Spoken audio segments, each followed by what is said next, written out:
Hai, selamat datang kembali di channel belajar. Kali ini kita akan membahas tentang simbiosis, rantai, dan jaring-jaring makanan. Simak terus ya videonya, tonton sampai akhir ya. Yang pertama, kita akan membahas simbiosis. Simbiosis itu ada mutualisme, komensalisme, dan parasitisme. Yang pertama, kita akan membahas simbiosis mutualisme. Simbiosis mutualisme itu adalah hubungan dua makhluk hidup yang satu untung, satu lagi juga untung. Contohnya, ini ada bunga dengan lebah dan ada juga bunga dengan kupu-kupu. Misalnya, mereka ini saling berinteraksi seperti gambar. Jadi, bunga itu akan dibantu penyerbukannya oleh kupu-kupu dan lebah. Sedangkan kupu-kupu dan lebah akan mendapat makanan dari bunga, yaitu nektar. Tuh, jadi bunganya untung, kupu-kupu dan lebah juga diuntungkan dari interaksi ini. Kita akan membahas simbiosis komensalisme. Simbiosis ini hubungan dua makhluk hidup yang satu untung, satu tidak untung juga tidak rugi. Maksudnya bagaimana? Nah, kita akan melihat gambar yang satu ini. Di sini ada ikan hiu dan ikan remora. Ikan hiu tidak dapat apa-apa dari ikan remora karena dia bisa menjaga dirinya sendiri dan juga mencari makan sendiri. Sedangkan ikan remora, dia akan berenang bersama ikan hiu untuk mendapat perlindungan dan juga sisa-sisa makanan dari ikan hiu. Sedangkan di situ ada gambar katak hijau dan juga tanaman. Katak hijau itu dia bersembunyi di tanaman tersebut.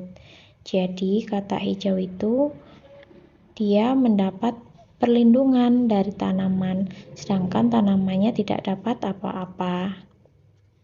Nah, inilah yang dimaksud dengan simbiosis komensalisme. Selanjutnya adalah simbiosis parasitisme. Hubungan dua makhluk hidup yang satu untung dan satu rugi. Contohnya bagaimana? Nah, kita simak gambar berikut. Nah, ini ada kutu. Kutu itu bisa menempel pada rambut atau hewan. Nah, kutu ini akan menyerap darah atau membuat kita gatal. Nah, kita akan merasa kesakitan, risih. Nah, kalau di hewan pun juga seperti itu. Makanya kutu akan merasa diuntungkan dan kita akan merasa rugi. Selain itu ada nyamuk. Nyamuk itu akan menyerap darah dan membuat kita merasa gatal. Lalu ada tanaman tali putri dan juga tanaman yang ditumpanginya. Tali putri itu akan menyerap unsur hara pada tanaman yang ditumpangi. Jadi lama-lama tanaman tersebut akan mati. Nah, oleh sebab itu ini dinamakan dengan simbiosis parasitisme. Nah, ini adalah mind map simbiosis yang tadi sudah dijelaskan. Selanjutnya kita akan membahas rantai makanan, yakni arti, contoh, dan fungsi dari rantai makanan. Arti dari rantai makanan adalah gambaran suatu peristiwa makan dan dimakan oleh suatu individu atau kelompok. Misalnya, nih ada contoh rantai makanan di darat.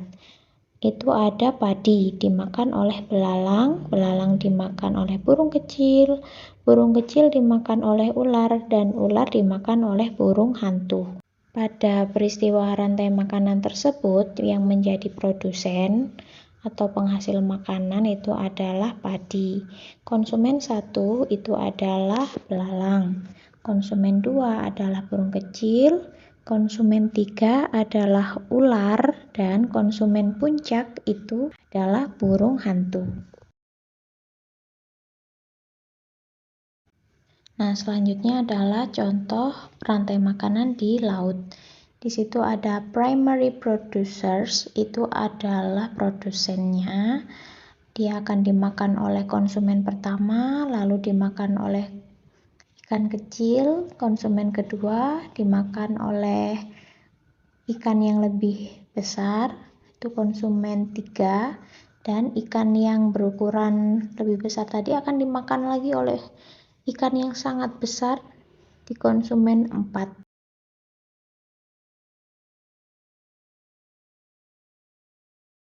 Fungsi dari rantai makanan. Fungsinya itu untuk mengetahui interaksi antar organisme. Jadi dari rantai makanan kita bisa tahu organisme apa yang memakan apa dan organisme apa yang dimakan oleh apa. Selanjutnya kita akan membahas jaring-jaring makanan, arti dan contohnya.